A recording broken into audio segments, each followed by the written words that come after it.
Hello, and welcome to this conference hosted by MS Focus, the Multiple Sclerosis Foundation. I'm your host, Chris Hudspeth, and I'm the radio program manager for MS Focus Radio. And I'm joined by Dr. Marco Vespignani, who will be talking to us about integrative strategies with MS. And after the presentation from Dr. Marco, we'll open it up to your questions and comments. Now, I'm delighted to introduce our speaker. Dr. Marco Vespignani is a neuropathic doctor licensed in Washington and California. He is currently the medical director at Seattle Integrative Medicine, a private group clinic in Seattle. He focuses his clinical care on patients experiencing autoimmune, neurodegenerative, and complex pain syndromes. In addition, he's an adjunct faculty member at Bastyr University, where he received his medical training. He has written articles and contributed to an integrative neurological textbook expected to be published in late 2020. Dr. Marco is also an experienced public speaker, having lectured throughout 3 states he calls home: Washington, California, and Hawaii. We're pleased to have him join us for this important topic. Dr. Marco, thank you for being with us, and I'll turn it over to you. Excellent. Thank you, Chris. You weren't kidding. You are a radio guy. That voice is perfect. So thank you all for spending this evening with me. The introduction, the topic is integrative therapies for MS, which is the chapter in which I participated for this textbook. And I found that, that was such a big topic to try to cover in such a short time frame that I decided to really push this into just the kind of dietary interventions and the things that people can kind of do on their own at home, kind of understanding how what you can do with diet and other things can influence MS. But I'd like to leave enough time at the end for those things that I don't cover so that you can ask questions, kind of the range of what maybe you're interested in, what you've heard, and I can try to kind of hit each topic. So while this will be focused in one particular area, know that you don't have to restrict your questions to the topics today. So I'm a naturopathic physician. I've been practicing since 2004. And in 2006, I started working with a neurologist in California and really focusing my care on MS patients and also chronic pain disorders. And I found my kind of place in there of how I can support people with, less medication-based interventions or maybe adjustments to those kinds of interventions that make them, a little more tolerable. So in the case of MS, I'm going to talk about these 4 points: this treatment with anti-inflammatories, antioxidants, the concept of immunomodulation, and then really focusing on repair. I consider these to be the 4 pillars of how I approach really autoimmune, but specifically neuroautoimmune. First thing, let's start with something you guys all probably know, but just so we're all on the same page. Autoimmune disease is a process by which the immune cells turn inward, right? So immune cells are typically focused on the outside world, that when you're first kind of exposed to the outside world, there's a part of your immune system that's always learning. When you're young, there's something called the thymus, which exists kind of near the thyroid. And it's there to figure out all the different proteins that are self and all the different proteins that are other. And then from there, it develops, this kind of understanding of what's good and what's bad, so to speak. The proteins that are often targeted are the proteins that are found on viruses, different bacteria, parasites, any kind of foreign material that might enter the body. It's looking for things that don't belong. Self-proteins, while they're proteins, are recognized, and they've been there the whole time, so they're recognized as self, and so the immune system will ignore them. They're kind of given a pass because they've got the right papers, they've got the right insignias, and so they're not bothered. What can often occur, though, is that the immune system can start to recognize self as other. And so these are different types of conditions that can develop that are all under the umbrella of autoimmune.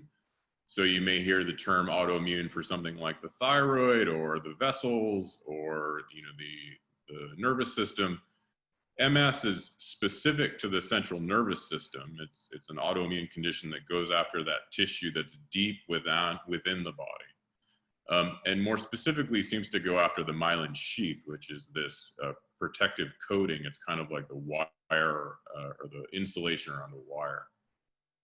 Once it's signaled to the immune system, the damage will occur through inflammatory and oxidative pathways. These are pathways that exist in the body that are normal, you know, and inflammation and oxidation are the way in which the immune system fights. And so we want inflammation and oxidation to a point. We don't really want it when it becomes directed at itself. Having trouble with my... So inflammation. Inflammation is a normal immune response. It's necessary for protection. It's part of the healing process, you know, working out, you know, going to the gym or going for a run, that will create a little bit of inflammation in the body. And then there's a healing process that occurs that makes you more prepared for the next time you work out or the next time that you go for a run.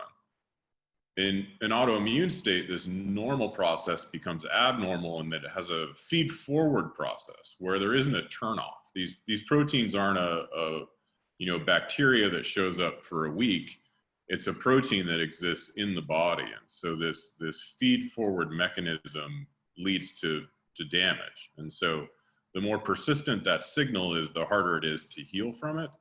And so one of the things we're trying to do is reduce that inflammatory reaction. There are specific messengers in the body that regulate inflammation.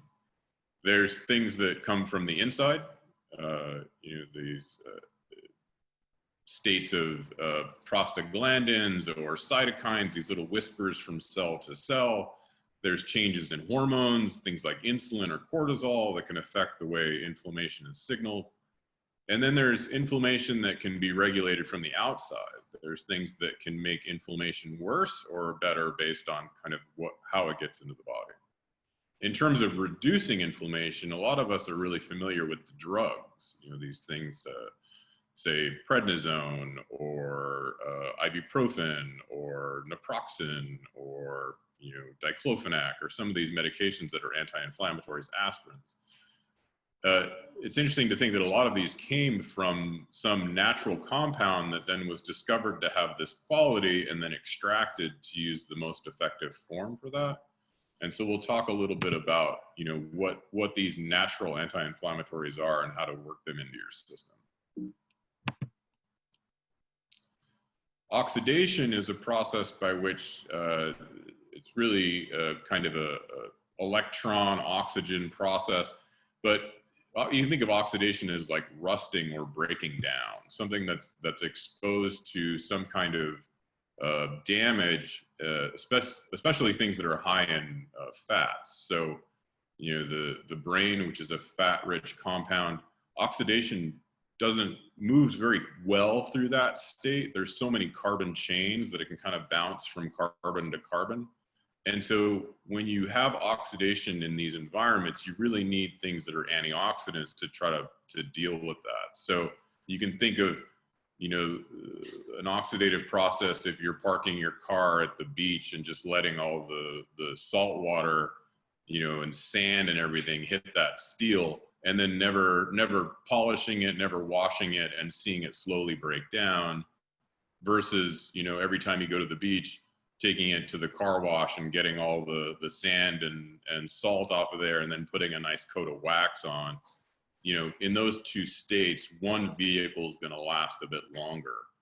And so if you can think of this oxidative state of autoimmune as just this constant risk of rust, we want to be thinking about how can you clean the body, how can you protect the body, how can you put some kind of wax on there to make it so that the system is a little more protected from that oxidative stress.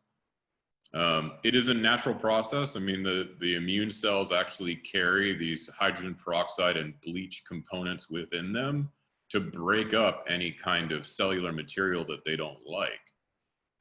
Oxidative process is, you know, essentially part of the aging process. So when cells get older, they've often been oxidized. And so the mitochondria, which is where energy comes from, it's a highly oxidative state. So you'll never get away from oxidation. It is part of the process in the body. But again, we're just trying to find ways to each day kind of wash the car and put some wax on it, so to speak. These antioxidants, right, which is something that people are very familiar with, are often things in the environment that you can put in your body to help to control that. And some are actually made by the body. In fact, the strongest antioxidant, glutathione, is made by the liver and the brain. And so we'll talk a bit about enhancing that. So in the sense of natural anti-inflammatories, I just want to give you some perspective here. So if you think about something like mint, right? Mint has a salicylic acid in it, which is an anti-inflammatory. And so if you were to take this essential oil, this essential wintergreen oil that's been extracted, and 1 ml of that is the chemical equivalent to 2 grams of aspirin, which is essentially 23 baby aspirin. I don't think I would ever suggest to someone to take 23 baby aspirin, and if they did and they said they were, bleeding, I wouldn't be surprised. So it gives you this idea that, one, straight wintergreen oil, it would be pretty rough to take, but people will often think natural equals safe. And it's important to know that natural sometimes just means like broader and weaker. And if you concentrate it like you would an oil, you actually can reach a point where something becomes dangerous. So just because something is natural or something's from, a natural source doesn't remove the possibility of risk from it. Aspirin falls into the category of these things called NSAIDs, these non-steroidal anti-inflammatory drugs, right? So these are anti-inflammatories that are non-steroids. They work through these enzymes called COX and LOX. And basically what they do is change these little signals from cell to cell, these little whispers from a cell that say, hey, I've been injured, watch out, there's something out there that's making things worse.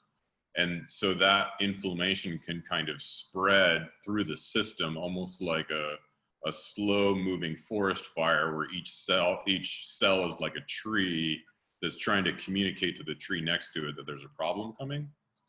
So NSAIDs can be used for inflammation. These are the common, ibuprofen, naproxen, and then you can get into some of the more, Celebrex or Toradol or things that are a little bit more strong, meloxicam. There's the same COX and LOX activity, this kind of inhibition of these enzymes found in things like turmeric and hops. And so, this not necessarily suggesting everyone go out and get some turmeric and some beer, but these herbs can have some anti-inflammatory activity. Turmeric is actually a very broad anti-inflammatory. It influences both the COX and the LOX enzyme. And so I will often recommend my patients with MS have turmeric at least in their cabinet, in case symptoms come up, maybe some kind of increase during the heat where you're feeling, more pain or some other symptoms that are coming up.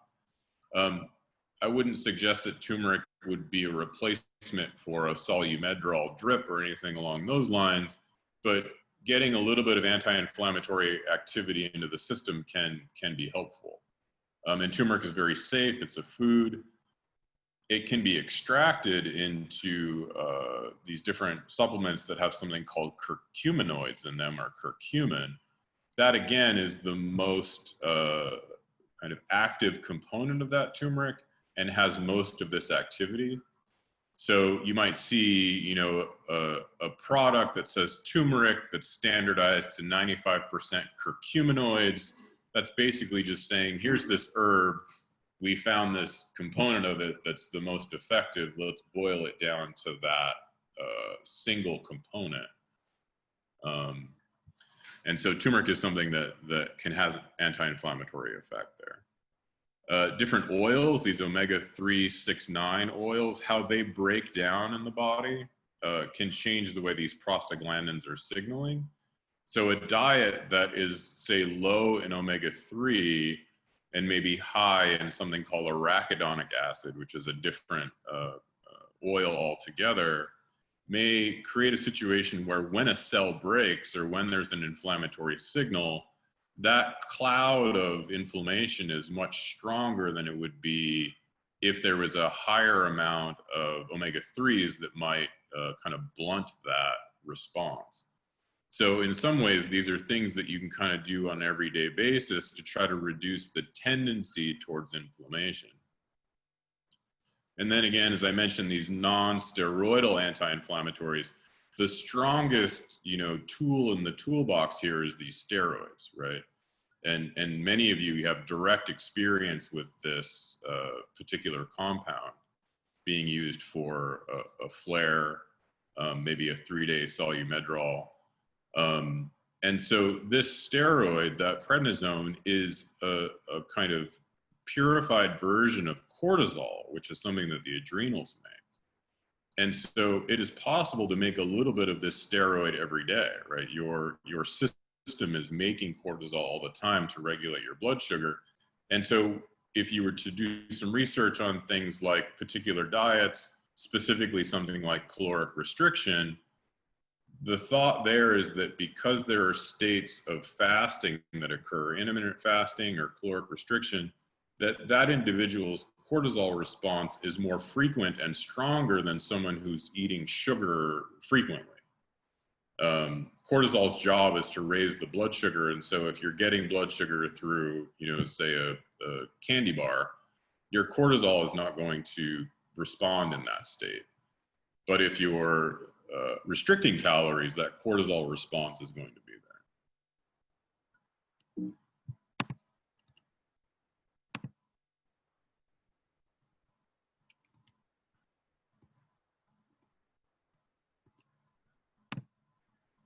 Struggling with my slides here. It's important to all the way out.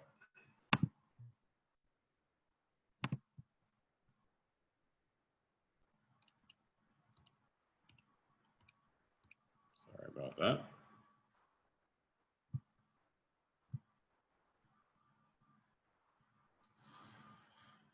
You can modulate inflammation through the diet. And so there's foods that can worsen inflammation, things that you can take every day that make inflammatory states a little bit greater, and things that you can take in that can reduce this inflammation. And so a high sugar, or diets that are high in added sugars, one of the main things there is that the body really likes consistency. It's shooting for the same temperature, the same weight, the same blood pressure, the same time of going to bed and waking up. That consistency, or what's called homeostasis, is key in the human body. And so blood sugar is no different. There is kind of an ideal blood sugar that your body is shooting for based on how you've been eating. And so if you go too high or too low around that, your body's going to try to respond. And so what I think about is, if people in their minds do this kind of 10-minute water test, that if you're going to sit down and eat something, imagine what would happen if you soaked it in water for 10 minutes first. What would happen to that food, right? So a cracker, cereal, a chip, right? If you put that in a bowl of water and come back in 10 minutes, there's not a very good chance you're going to want to eat that. But if you put in a carrot or maybe a plum, I don't know, some other, broccoli, right? After 10 minutes, it's just going to be wet, right? There's really no change there. So if water can digest something, if you can put something in a bowl of water and it turns it all mushy and breaks it down, now in your mind, switch that from a bowl of water to a bowl of warm acid, which is what your stomach is. It's hydrochloric acid. So now that cookie, that cracker, that candy bar, that marshmallow, it does not stand a chance. It's going to be completely destroyed in the stomach, and all that sugar is going to be released all at once. Again, because the body wants to try to keep things the same, that big boost of sugar is going to stimulate the response to bring that sugar down, which will be an insulin response there. The insulin is going to draw that sugar out of the blood and pack it into the cells where it can be stored. And so that storage is going to increase the adipose tissue, the fatty tissue, which by itself is an endocrine organ and will secrete something called IL-6. This is a cytokine. This is what I was kind of talking about, these little whispers from cell to cell. This IL-6 is an inflammatory signal that will send out basically a signal of inflammation and pain. And so it's interesting to see that people who begin to gain weight will start to feel a little bit more unwell. They'll hurt a little bit more, they're a little more tired, everything's just a little bit more inflamed, and that's because this tissue is actually secreting some inflammatory signals. And so the ability to bring down that adipose tissue will bring down some of that inflammation. And some of that development there is because of this boost of sugar, which is then stored. The body doesn't know when that next sugar meal is coming. And so it will try to store that. I mentioned the oxidative state in fats. There's also an issue with these saturated fats, big saturated fats. I mean, this is different than things like coconut oil or avocado oil, which are often these medium chain triglycerides. They're a little smaller. When I say high saturated fats, I'm thinking more like bacon grease or like lard. Stuff that is solid at room temperature, things that usually comes from an animal source. Biochemically, they're very large carbon compounds. And so when they break down with a lot of oxidation. So I have kids, I compare it a little bit to like the Legos that they have. You can think of high saturated fats as like the Lego roof or the Lego floor, this kind of big chunk of plastic that is really going to be like a roof or a floor, or maybe like the chassis of a truck or something. There's not a lot that you can make out of that big chunk unless you start breaking it apart. If you've got little Legos, these kind of 2x2s, these 2x6s, these 2x8s, maybe a 4x4, you can start to make all kinds of different things on your Lego kit, more than a roof and a floor. It's kind of the same thing in the body. When you take a lot of high saturated fats that are these big compounds, you can't make as much out of it without breaking it up. And when you break it up, you oxidize it. So it's best to get short chain fats. It's best to get plant-based fats. It's best to get omega-3s and omega-6s and omega-9s rather than some of these saturated fats that are essentially things that are solid at room temperature or from, a kind of heavy fatty source. There are adjustments to this, the keto diet, some people can really consume a lot of saturated fats if that's all they're eating. So these ketogenic diets. And then the flip side of that is the swank diet, which pretty much cuts out saturated fat as a whole. It really reduces it to very small amounts. And foods that improve inflammation, the first thing I think of is fiber. Fiber is basically something that you can't digest. It's there just to, in one way, take up space. Fiber in the stomach can help to slow that sugar absorption. So it kind of fills the stomach up. You may eat less because of it. And then as the fiber starts to move through the body, because it's not digested very well, it's almost like a pipe cleaner that can go through and drag out some of the toxins, some of the old cells. It can provide fuel for some of the bugs that are in there, these probiotics. You can take fermented foods that are fibers that already have the bugs living on them. So things like sauerkraut and kimchi. All that really is fiber that sat around that then developed some bacteria that are living on it, becomes fermented, and now you can consume it. And so these foods can improve inflammation by, in some ways, taking up the space that these foods would otherwise have taken. And then consuming these healthy fats and oils, most specifically omega-3s and MCT. See if And then, so that's anti-inflammatory. So antioxidant foods. This is why my one meme in here, I'm pretty proud of. So, you know, the more colorful your diet is, the healthier you'll be. Nailed it.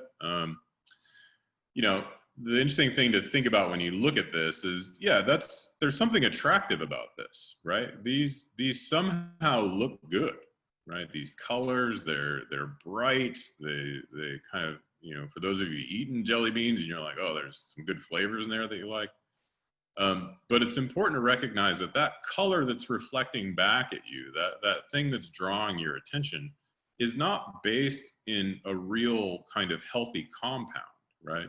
Our brain is geared to look for things like this, but it's because in the natural state, you know, cherries or strawberries or lemons or oranges or blueberries or, you know, avocados, those colors mean something, right? There's chemicals in there that give off that color that have a biological function. They can help the eyes, or they can help the liver, or they can help the skin, or, you know, reduce histamine. There's a lot of benefits to chemicals that give off that color. These just give off the color. That's kind of the extent of what they do. So kind of picture the store you like to shop kind of in your mind, and then put yourself in the produce section there and just kind of cast your mental eyes around that produce section and just think about all the different colors that you see, right? There's the fruit up front, you know, maybe there's the section where you get your salad making, there's maybe, you know, different prepared fruits and vegetables in different areas. Picture all those colors, and then think about how many commercials you've seen for any of those foods. Probably not very many, right? I think avocado is probably the thing I've seen, and that's because they have a lobby in California that's trying to get people to buy California avocados over the ones from Mexico. Now, put yourself in the cookie and cracker and cereal aisle and picture all the colors there, right? All the colors are really on the packaging. It's bright packaging to draw your attention. But inside there, it's a lot of whites and browns. There isn't really much going on. And so that's a trick. There's a mental trick in there to try to get you to buy something. Like there's commercials to try to draw your attention. And there's all this packaging to try to draw your attention to eat these foods that essentially don't help the body, right? So, you know, I keep threatening to say it until they give me a cease and desist, but it's kind of like Skittles, right? You want to eat the rainbow, but you don't actually want to eat the Skittles. So these are your colors of the rainbow, right? Your reds, these are lycopenes. There's lots of other reds. I just highlighted some of the more specific components there. So reds, these lycopenes, these are good for the eyes. They're good for the vessels. Beta carotene, excellent for the liver, excellent for the skin. Yellow, often some bioflavonoids. Greens, chlorophylls, but there's a lot of other compounds that also contain greens. And then my personal favorite, these blues and violets, these anthocyanidins. So this is going to be your blueberries, your blackberries, your pomegranates, cherries, anything that would stain your white carpet or your white couch, right? You don't want your grandkids eating on. That's the stuff that really helps the vessels. And so for me, I'm always encouraging people to try to get this in, right? I mean, all of these are important, but I am partial to the anthocyanidin group.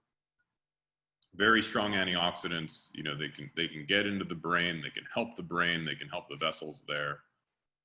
And then these internal antioxidants, things that the body is making, right? So your body is going to use some of the compounds that are in these foods to stimulate the production of antioxidants on their own. Maybe you've heard of N-acetylcysteine or NAC. That's a sulfur-containing amino acid that is the rate-limiting step for glutathione. Selenium, which is a heavy metal. These two help to make glutathione. The brassicas, so that's your broccoli, your cauliflower, kale, the cabbage family. Specifically, broccoli has something called sulforaphane, which stimulates glutathione production. And then melatonin, which you'll hear things with melatonin that it is kind of immunostimulatory. And so with an autoimmune disease, some people are often discouraged from taking something like that. I think the amount of melatonin that is taken and the benefits that it has in terms of sleep and repair, I think of melatonin as a trifecta. It's an antioxidant by itself, and the brain will uptake it specifically. If it sees it in the blood, it'll pull the melatonin into the brain.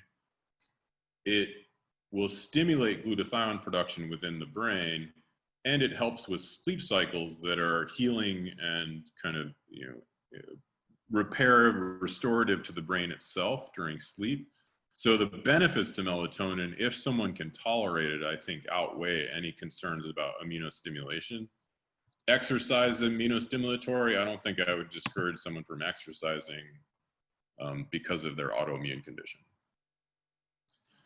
The coming wave, so immunomodulation, right? So that is the way in which we are trying to regulate the immune system so it doesn't attack as much. And so up until recently, there weren't very many options for MS.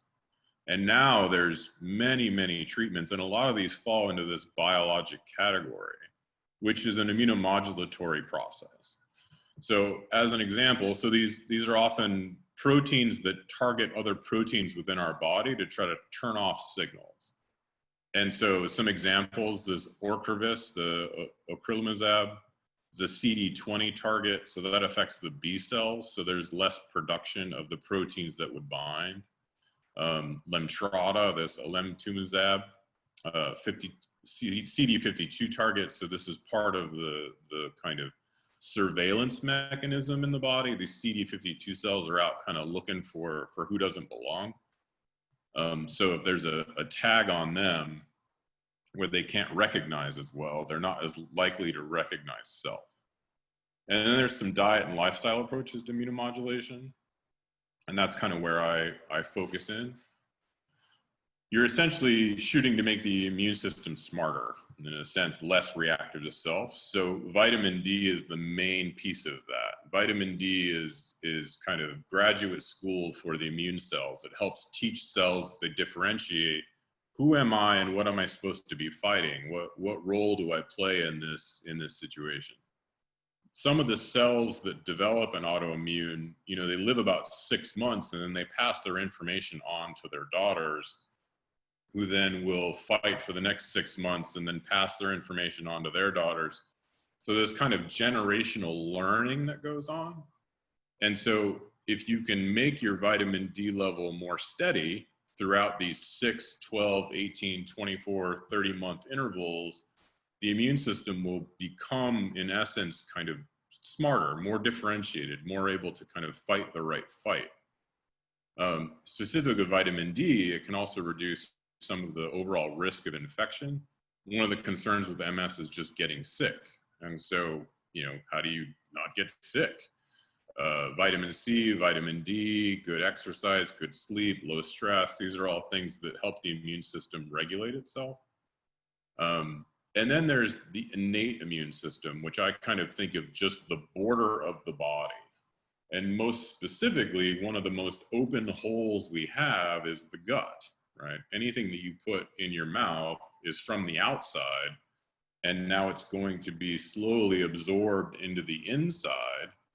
If there's something in there that your body doesn't like, it might react a little bit more strongly, and then that creates kind of an inflammatory state within. These proteins, these immune cells will kick out these proteins, IgE, IgA, IgG, and then there's IgM and IgD, which are part of this, but we'll focus on these three. When someone says they're allergic to something, typically they're talking about this IgE response, that they have a histamine response to grass or dogs or dust mites or something. And that's a true allergy, and for some individuals it could be as bad as anaphylaxis, which could be a life-threatening state. There is this kind of in-between that's considered to be a sensitivity. It's not necessarily an allergy, even though the immune system is recognizing it. It doesn't fall into the classic allergy state. In the sense of IgA, this is the mucous membranes. So, anything that's kind of mucousy or wet, so your eyes, your nose, your throat, down the gut, the vagina, this all has IgA that sticks out to try to catch any kind of weird protein that might be there. And that's true for really anything. If you have an IgA to a food, that could be a real problem. And the most kind of concerning one is celiac disease, because, wheat is so prevalent, gluten is so prevalent, that people don't recognize that some of the symptoms they're having are due to gluten touching the mucous membranes in the gut and changing the way the small intestine and immune system function there.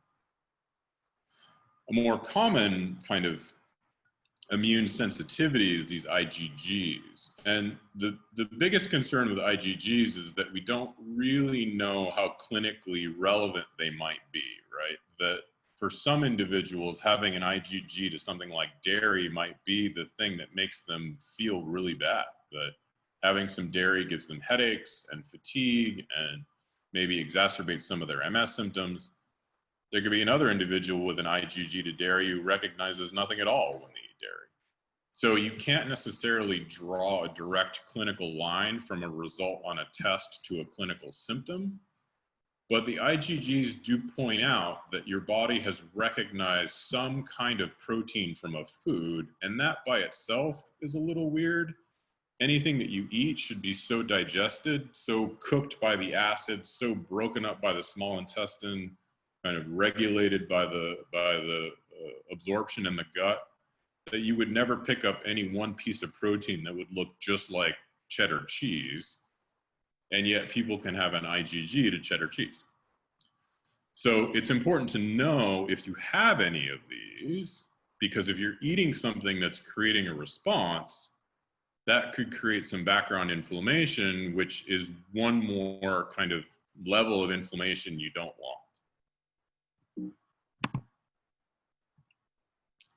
Ways to test for this: IgE, you can do blood tests, or the gold standard is kind of a skin scratch test, where they do a grid with a control and then maybe 10 or 20 or 30 different antigens. IgA will often require a mucosal biopsy to kind of gold standard that, but blood levels can be tested for. And then IgG, this is mainly a blood circulating protein, so it's a really easy thing to find in the blood. It's just a question of, one, does the lab have the right reagents, and does it have a clinical relevance to you? The thing that I kind of focus most on with MS is repair. I think in my experience, the first few visits with a neurologist are the most exciting for them. There's these symptoms that aren't really recognizable. It could be MS, we're not really sure. Let's do some tests. Okay, the MRI came back with some enhancing lesions. The lumbar puncture came back with some of these bands.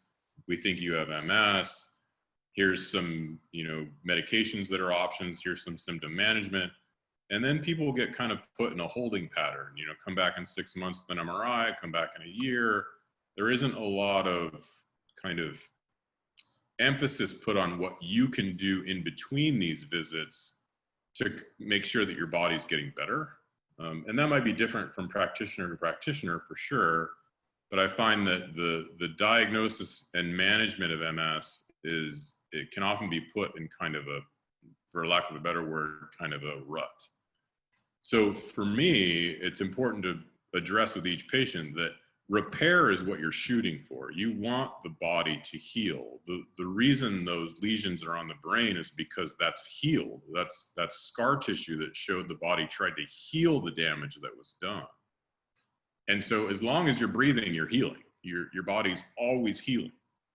The body's equipped to repair itself. It's happening all the time. There's always a process of breakdown. There's always a process of healing. And so if we put energy into the repair mechanisms, we can shift that balance to more repair than destruction. Some natural mechanisms of repair: sleep. It's so important, especially for a central nervous system problem. Sleep is how the central nervous system heals. Reducing stress. Stress, in some cases is helpful, right? A little bit of stress here and there, a little bit of exercise, maybe some intermittent fasting, some kind of controlled stress that can boost cortisol here and there. But steady states of stress will break down the body.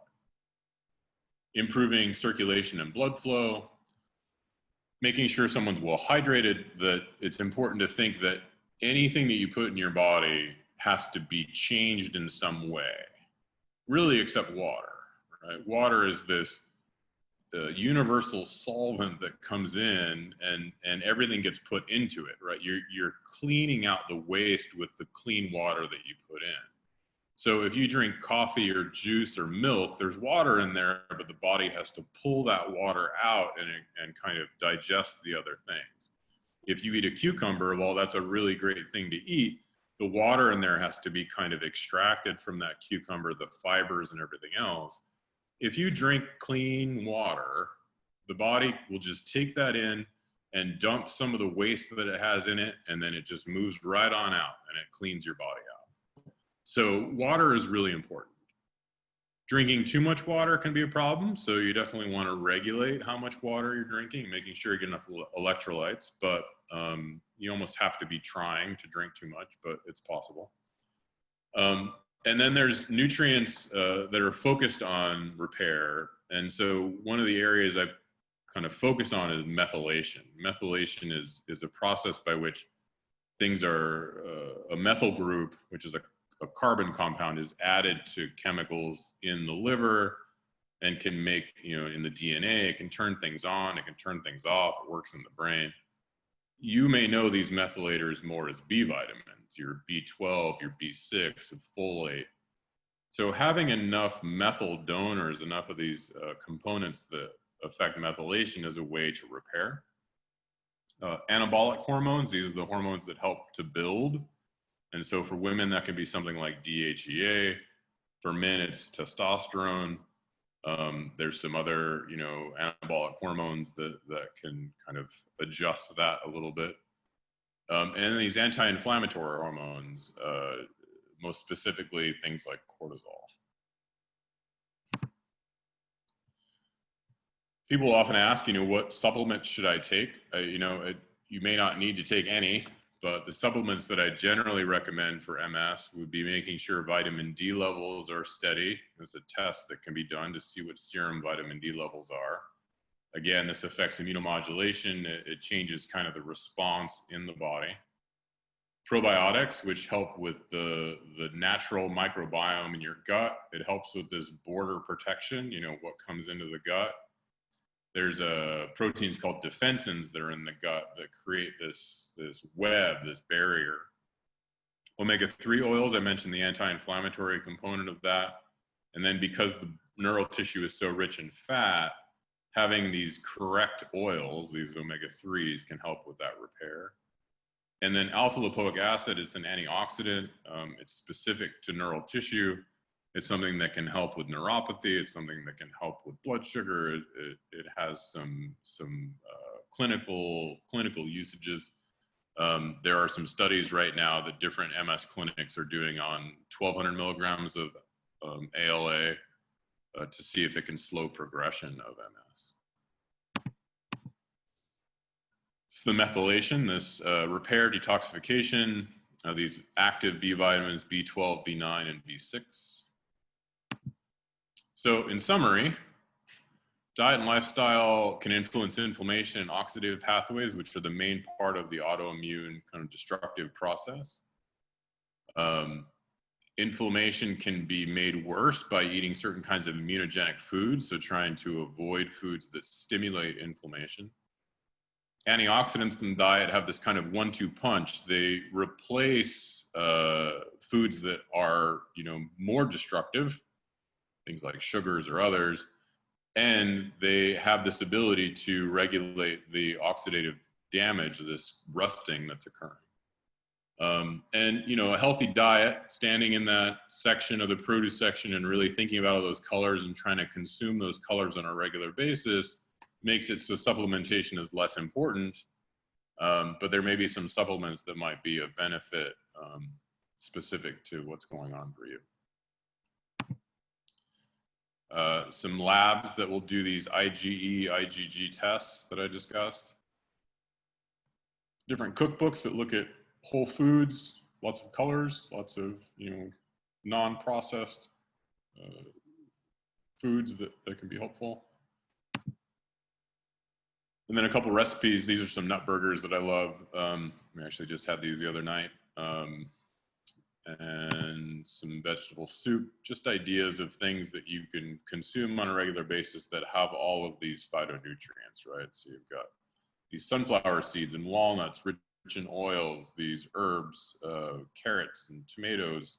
You got some grains in these hamburger buns, so not entirely all whole food, but a whole grain one with lots of seeds. And then, vegetable soup there. Thank you. I think I went a little bit over the time I'd hoped for, but we still have about 15 minutes for questions. And I think, Chris, you were going to help me out in that section. Yeah, thank you so much, Dr. Marco. We have a couple questions already in the queue, but I want to let folks know if you have a question or comment to please use the raise your hand feature in the app or send your question via chat. So to raise your hand, click the screen to pull up the menu. Select more, it's the icon with the 3 dots, and then click raise hand. I'll unmute you, then a button will appear on your screen asking if you want to allow me to do that, and then you just select allow. So the first question that came in via email actually is what is the difference between naturopathy and integrative medicine? Oh, interesting. So integrative medicine is a bigger umbrella, right? So the idea is that with integrative medicine, it's a fancier way of saying like holistic or functional. Generally, an integrative provider has done some specific training in that area. So Andrew Weil, you might recognize that name. He has an integrative clinic in Arizona, and so he'll take MDs that come down and kind of get them a certificate in integrative medicine. Functional medicine, this group called IFM, which does certifications for functional medicine. I use the phrase integrative because my goal, when I started working with the neurologist, Dr. Hasid in California, we worked in an integrative clinic. It was neurology and physiatry and chiropractic and acupuncture. And so I was one kind of spoke in the wheel of this full person care. And then when I moved to Seattle to start the clinic there, it was important for me to connect with providers that were outside of my discipline. And so I regularly work with, the neurologists from, Swedish or Virginia Mason or UW, which are some of the clinics around our area. So naturopathic medicine is a part of an integrative concept of how to think about medicine that's more than just, drugs and surgery or one type of kind of discipline. But not all naturopaths are integrative, and not all integrative providers may have training in naturopathic medicine, if that makes sense. It's really just about connecting the pieces together. All right. Our first question from the group chat is from Melanie. Are the results received from an MRT3 test an example of one of the IgE, IgA, or IgG scratch tests? They were not an option as they're allergic to adhesive in tape.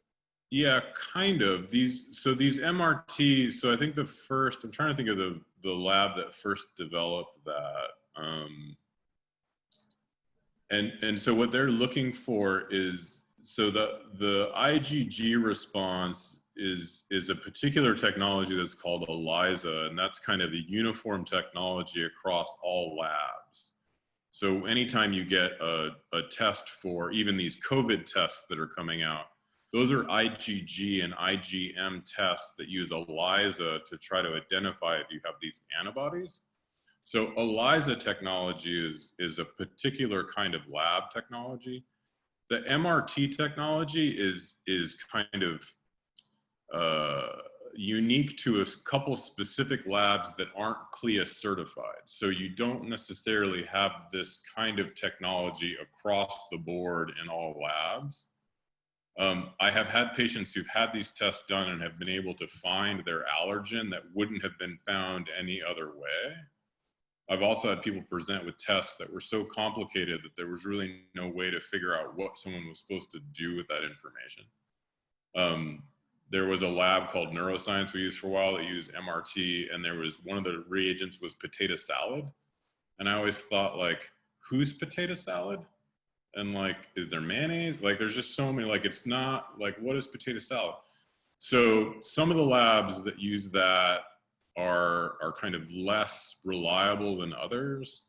But it doesn't fall into any of those three categories because it's a specific response. It's this, mediator release technology. I don't use the MRT tests in my clinic. It looks like Melanie wrote back that Oxford Clinical Laboratory. Maybe, yeah. I'm trying to think of the lab that they were a pretty big deal. Yeah, it's not coming to me, but they're one of the first labs to use that. And so I would say I don't use it enough to really be able to speak to its clinical use. Outside, I have colleagues who absolutely use it, but I've kind of been more conservative on just the ELISA type tests. Okay. Our next question is from Kay. What is your opinion on taurine powder and fertilized egg yolk to help with muscle atrophy? So taurine's great because it enhances the magnesium absorption in the brain. And so magnesium is really helpful. It's something that can reduce muscle spasm. It can reduce nerve firing. So I've seen some research looking at taurine as being kind of neuroprotective. So and I think clams are really high in taurine. And you can certainly supplement taurine. It's not very high on the list of things that I jump to. I don't really know about fertilized egg powder. Eggs in general could be helpful for just protein. The thing that I've read about that looks like it can be helpful for muscle, kind of even muscular dystrophy or some of these muscle wasting, is something called nicotinamide riboside. There's a company called Thorne that makes a product called Niacel, which is this nicotinamide riboside. It's part of the B3 cycle, and so that can help, for whatever reason, potentiate muscle protein. In some of the animal studies where they have dealt with, atrophied muscles in mice, it's pretty impressive on how well it's helped. And so now they're looking at human studies. So that's something that if someone's, the fancy word is sarcopenia, if they're starting to experience some muscle wasting or some atrophy, I might pull that in as a supplement to try to help that. All right, our next question is from Karen. Your feelings on daily intermittent fasting, 20 hours a day? Yeah, so that is a prime example of one of these caloric restriction strategies to try to stimulate the natural cortisol response. So certainly from the animal studies in mice, that caloric restriction really does change lesions in the brain, changes the longevity of the animal. That when they take, these in animal studies, there's something called EAE, which is this experimental version of MS. And so if they take two EAE mice or two sets of them and, underfeed one, a third of the calories they're supposed to get, and either feed the others normally or overfeed them, you see less disease progression in the underfed mice. So there is this concept that either it's, just the lack of oxidative stress that comes from eating, because when you eat, you break stuff down and that can lead to some rusting. And so reducing how much one consumes, or making it so that there's big gaps between when you consume something, so there's cortisol spikes in between, in theory would reduce inflammation. And so that's either not as many animal or not as many human clinical trials on this, because it's hard to control for. But that might be the way in which things like the wall protocol, which is, you know, shifting towards a more complex diet that's harder to break down, lower in calories, the swank diet, the DASH diet, some of these dietary restrictions are just approximating what's done in clinical studies with animals. So my feelings on it are, if it's comfortable for you to do that, and you're not losing, you know, a lot of weight, that for the most part the weight is steady and you feel good, I don't see a huge problem with that intermittent fasting strategy. Okay, we have a few more questions in just a few minutes. Yeah.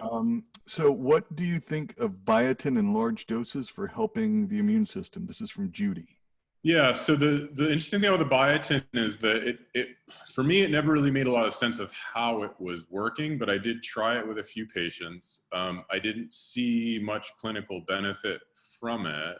And this most recent results I saw from a study wasn't very positive about the biotin. So my personal clinical experience has not been all that remarkable, and I haven't seen much support in that. Doesn't mean it doesn't work. It's safe. The problem with biotin is that labs use biotin receptors for certain tests. And so if you're taking that much biotin and you go in for some routine blood work, you might get some really strange results. So it's really important to have a washout period before any testing. So if you're taking large amounts of biotin, you need about 36 to 48 hours of no biotin before you can get your blood drawn for thyroid or lipids or some of these other tests that will use biotin. I've chased down some weird results that ended up just being biotin. All right.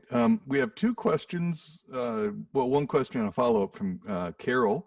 Do you have handouts available for the foods that can help with MS? I know the foundation we do. Yeah. Certainly, you can request that by going to msfocus.org to request any of the handouts that we have. But is there a contact place that someone could go for specific things that you have? That is part one.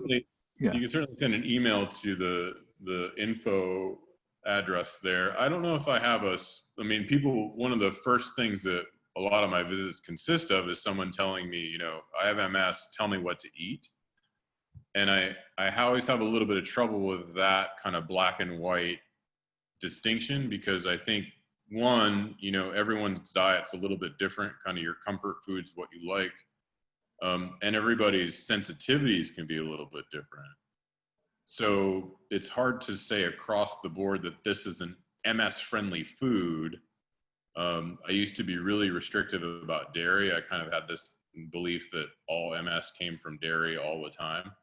And it took me a few years to shake that, because it wasn't the case. You know, some people really were sensitive to dairy, and it really did make a problem, make, you know, their symptoms worse and relapses and other things. And others, dairy was not a problem at all. So that's, I say, if you kind of held me down and said, what can I eat?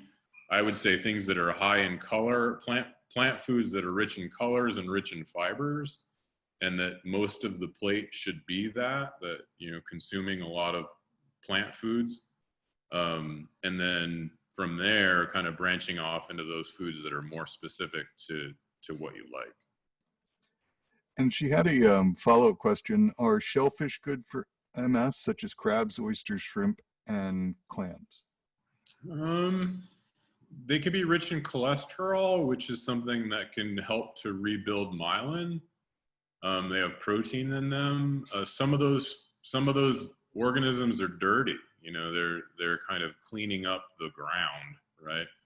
So, we had that BP spill in the Gulf many years ago, and they put a lot of surfactants in the water to try to deal with that. Those Gulf shrimp might still be consuming some of that stuff. So it's hard to know how something's raised, where it came from. These kind of bottom feeders do have the potential to be a little bit more toxic. But, I've seen shrimp that are, farm raised in Vietnam or something, so you don't really know where something's coming from and whatnot. I don't know if there's anything about it in my mind that says, oh, this is an MS friendly thing. Omega-3s, I think. So, anchovies and sardines and salmon and, small amounts of tuna, because they're such a large fish that is kind of toxic. Sardines are my favorite. A lot of times people make a face when I recommend it. They're small fish, they're rich in omega-3s, they're sustainable. So that's on my list of like high omega-3 foods that would be good for someone with MS. Question is whether you can stomach sardines. All right, and we have time for one final question, and it's from Mike, and he'd like to get your opinion on CBD as a supplement. Yeah, so CBD, what's great about CBD is that it's very safe, right? That CBD has a very low risk in terms of anything with the liver or anything else. When you look at the use for seizures, the pediatric dose is quite high. It's like 2,500 milligrams. And a lot of times what you'll see over the counter in some states will be like 10 milligrams. So anything that you see that you can purchase kind of over the counter is probably safe. The question is it helping? And so CBD can have some neuroprotective qualities to it. It can help the nervous system. It can help the brain. I've seen it help with neuropathy. I've seen it help with sleep. I've seen it do nothing at all. So I don't have a huge concern with CBD. If I have a patient who comes in and says, they've been having more headaches or having more pain or having trouble sleeping, and they want to try this CBD oil or a CBD capsule or maybe, a lozenge or something, I'm definitely pro trying it. It may not work as well as one would hope, but it's certainly worth experimenting with. That's helpful. All right. Well, that's all the time we have for now. And if you missed any part of this conference, it will be replayed on msfocusradio.org and available on demand on our MS Focus SoundCloud page, as well as our YouTube page in a couple of weeks. So if you want to see all the slides, you can go to the YouTube channel and search for the Multiple Sclerosis Foundation if you haven't subscribed yet. Also to remember to follow MS Focus on Facebook, Twitter, and Instagram for times and access information. Our next teleconference is going to be tomorrow at 1 p.m. Eastern Standard Time with Sherry Binns, RN, about aging and MS. Our sincere thanks to everyone who came and attended for your participation and questions. And thank you, Dr. Marco. Thank you so much for your time that you spent to prepare and share this information with us. Do you have any final thoughts? No, I appreciate the opportunity, and thank you for the questions, and I look forward to doing this again. All right. Thank you so much, everyone. Have a great night.